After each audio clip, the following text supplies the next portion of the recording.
ಈ ಹಿಂದೆ ಒಂದು ಮಾತು ಬಹಳಷ್ಟು ಚರ್ಚೆಗೆ ಒಳಪಡುತ್ತೆ. ಆ ಒಂದು ಮಾತು ಬಗ್ಗೆನೇ ಇವತ್ತು ಡಿ.ಕೆ. ಶಿವಕುಮಾರ್ ಅವರು ಮಾತನಾಡಿದ್ದಾರೆ. 16ನೇ ಬೆಂಗಳೂರಿನ ಅಂತಾರಾಷ್ಟ್ರೀಯ ಚಿತ್ರೋತ್ಸವ ಈ ಒಂದು ವೇದಿಕೆಯಲ್ಲಿ ಡಿ.ಸಿ.ಎಂ. ಡಿ.ಕೆ. ಶಿವಕುಮಾರ್ ಅವರು ಚಿತ್ರರಂಗದ ಒಂದು ನಟ್ಟು ಬೋಲ್ಟು ಟೈಟು ಮಾಡುವೆ ಈ ಹೇಳಿಕೆ ಬಹಳಷ್ಟು ಚರ್ಚೆಗೆ ಒಳಪಟ್ಟು ಅಂಡ್ ಈ ವಿಚಾರ ರಾಜಕೀಯದಲ್ಲಿ ಕೂಡ ಸದ್ದನ್ನು ಮಾಡಿತು. ನಟಿ ರಮ್ಯಾ ಅವರು ಇದನ್ನ ವಿರೋಧ ಮಾಡಿದ್ರು.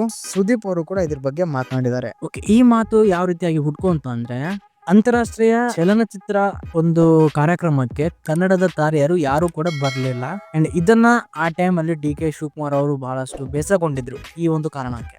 ಅಂಡ್ ಅವ್ರು ಮುಂದುವರೆದು ಹೇಳ್ತಾರೆ, ಇದು ನಿಮ್ಮ ಕಾರ್ಯಕ್ರಮ, ನೀವೇ ಬರದೇ ಇದ್ರೆ ಹೇಗೆ ಅಂತ. ಸರ್ಕಾರದ ಕಾರ್ಯಕ್ರಮಗಳನ್ನ ಜನರಿಗೆ ತಲುಪಿಸುವ ಜವಾಬ್ದಾರಿ ಕೂಡ ನಿಮ್ಮ ಮೇಲೆ ಇದೆ ಅಂತ ಡಿ.ಕೆ. ಶಿವಕುಮಾರ್ ಅವರು ಹೇಳ್ತಾರೆ.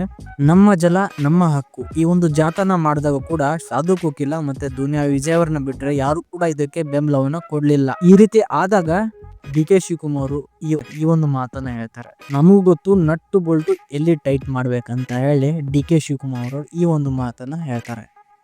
ಈಗ ರೀಸೆಂಟ್ ಆಗಿ ಸುದೀಪ್ ಅವರು ಒಂದು ಇಂಟರ್ವ್ಯೂನ ಕೊಡಬೇಕಾದ್ರೆ ಅಲ್ಲಿ ಬಹಳಷ್ಟು ವಿಷಯಗಳು ಚರ್ಚೆ ಆಗುತ್ತೆ. ಅಂಡ್ ಆ ಒಂದು ವಿಷಯಗಳಲ್ಲಿ ಈ ಒಂದು ಪ್ರಶ್ನೆಯನ್ನು ಕೂಡ ಕೇಳಲಾಗುತ್ತೆ. ಅಂಡ್ ಇದಕ್ಕೆ ಸುದೀಪ್ ಅವರು ಯಾವ ರೀತಿಯಾಗಿ ರಿಯಾಕ್ಷನ್ ಕೊಟ್ಟಿದ್ದಾರೆ, ಏನ್ ಮಾತನಾಡಿದ್ದಾರೆ, ಸೊ ಅದು ಬನ್ನಿ ತಿಳ್ಕೊಳ್ಳೋಣ. ಸುದೀಪ್ ಅವರು ಹೇಳ್ತಾರೆ, ನಾವು ಸರ್ಕಾರದ ಎಲ್ಲಾ ಕಾರ್ಯಕ್ರಮಗಳಲ್ಲಿ ಭಾಗಿ ಆಗಿದ್ದೇವೆ ಅಂತ. ನಾವು ಓಡಾಡುವ ಕಾರಿನ ನಟ್ಟು ಬೋಲ್ಟು ಟೈಟ್ ಆಗಿರ್ಬೇಕು. ಅದು ಸರಿ, ಅದು ನಟ್ಟು ಬೋಲ್ಟು ಸರಿ ಆಗದೇ ಇದ್ದಾಗ ನಾವು ಹೋದ್ರೆ ಸರಿ ಆಗಲ್ಲ. ಅದಕ್ಕೆ ಮೆಕ್ಯಾನಿಕ್ ಹತ್ರ ಹೋಗ್ಬೇಕು.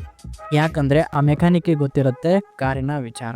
ಅದೇ ರೀತಿ ಚಿತ್ರರಂಗದ ವಿಚಾರ ಚಿತ್ರರಂಗದವ್ರಿಗೆ ಇದ್ದವ್ರಿಗೆ ಮಾತ್ರ ಗೊತ್ತಿರುತ್ತೆ. ಅದಕ್ಕೆ ಪ್ರತಿ ಚುನಾವಣೆಯ ಪ್ರಚಾರದಲ್ಲಿ ನಾವು ಕೂಡ ಇರ್ತೇವೆ. ಈ ರೀತಿಯಾಗಿ ಒಂದು ವ್ಯಂಗ್ಯವಾದ ಮಾತನ್ನ ಸುದೀಪ್ ಅವರು ಹೇಳ್ತಾರೆ. ಮುಂದುವರೆದು ಹೇಳ್ತಾರೆ, ಇದರಲ್ಲಿ ಮಾಡುವುದಕ್ಕೆ ಏನೂ ಇಲ್ಲ. ಡಿ.ಕೆ. ಸರ್ ಯಾವ ವಿಚಾರದಲ್ಲಿ ಇದನ್ನ ಹೇಳಿದಾರೋ ಅದು ನನಗೆ ಗೊತ್ತಿಲ್ಲ ಅಂತ ಅವ್ರು ಹೇಳಿದ್ದಾರೆ. ನಂಗೆ ಅವ್ರ ಮೇಲೆ ಬಹಳ ಗೌರವ ಇದೆ. ಇದನ್ನೆಲ್ಲ ಹೇಳೋಕ್ಕಿಂತ ಮುಂಚೆ ಅವರು ಇದನ್ನ ಅರ್ಥ ಮಾಡ್ಕೋಬೇಕು. ಇದನ್ನೆಲ್ಲ ಹೇಳೋಕ್ಕಿಂತ ಮುಂಚೆ ಅವರು ಸತ್ಯಗಳನ್ನ ಅರ್ಥ ಮಾಡ್ಕೋಬೇಕು ಅಂತ ಅವ್ರು ಹೇಳ್ತಾರೆ. ಅವರು ಎಲ್ಲ ವಿಷಯವನ್ನ ತಿಳ್ಕೊಂಡು ಮಾತನಾಡಿದ್ರೆ ಅವ್ರ ಮೇಲೆ ಗೌರವ ಇನ್ನೂ ಹೆಚ್ಚಾಗ್ತಿತ್ತು. ಇದರಿಂದ ಚಿತ್ರರಂಗದಲ್ಲಿರುವಂತ ಎಷ್ಟೋ ಕಲಾವಿದರಿಗೆ ಯಾವುದೇ ಕಾರಣಕ್ಕೂ ನೋವು ಆಗ್ತಾ ಇರ್ಲಿಲ್ಲ. ಕಾರಣ ಅವರು ಕರೆದಿರುವಂತ ಸಮಾವೇಶಕ್ಕೆ ನಾವು ಹೋಗಿದ್ದೀವಿ, ಜೊತೆಗೆ ನಿಂತಿದ್ದೀವಿ, ಕಾರ್ಯಕ್ರಮವನ್ನ ಮುಗಿಸಿ ಬಂದಿದ್ದೀವಿ. ನಾವ್ಯಾರು ಮೈ ಮಾರ್ಕೊಂಡು ಬದುಕ್ತಾ ಇಲ್ಲ. ಕೆಲವೊಂದು ವಿಚಾರವನ್ನ ಮಾತಾಡ್ಬೇಕಾದ್ರೆ ತಿಳ್ಕೊಂಡು ಮಾತಾಡಿ, ವಿಚಾರವನ್ನು ಇಟ್ಕೊಂಡು ಮಾತಾಡಿ ಅಂತ ಸುದೀಪ್ ಅವರು ಖಡಕ್ ಆಗಿ ಹೇಳಿದ್ದಾರೆ. ರಾಜಕೀಯ ಅಂತ ಬಂದಾಗ ರಾಜಕೀಯ ರಂಗ ರಾಜಕಾರಣಿಗಳ ಬಗ್ಗೆ ಚರ್ಚೆ ಆಗತ್ತೆ. ನಾವು ಎಲ್ಲರನ್ನು ಒಂದೇ ಅಂತ ಹೇಳೋದು ತುಂಬಾನೇ ಕಷ್ಟ. ನೋಡಿ, ಮಂತ್ರಿಯಾಗಿ ಈ ಕೆಲಸ ಮಾಡ್ಬೋದಲ್ಲ ಅಂತ ಹೇಳೋದು ಬಹಳಷ್ಟು ಸುಲಭ. ಆದರೆ ಅದ್ರ ಒಳಗೆ ಇಳಿದಾಗ ಅಲ್ಲಿ ಎಷ್ಟೊಂದು ಸಮಸ್ಯೆ ಇದೆ ಅಂತ ಅವರಿಗೆ ಮಾತ್ರ ಗೊತ್ತಿರುತ್ತೆ. ಸೊ ಹಾಗೇನೆ ಚಿತ್ರರಂಗದಲ್ಲಿ ನಮಗೂ ಕೂಡ ಕೆಲವೊಂದು ಸಮಸ್ಯೆಗಳು ಬರ್ತವೆ. ನಾವಿರೋದು ಪ್ರೇಕ್ಷಕರನ್ನ ರಂಜಿಸೋದು ಕಷ್ಟ. ಎಲ್ಲರ ನೆಟ್ ಬೋಲ್ಟು ಟೈಟ್ ಆಗೇ ಇದೆ ಅಂತ ಸುದೀಪ್ ಅವರು ಮಾತನಾಡಿದ್ದಾರೆ.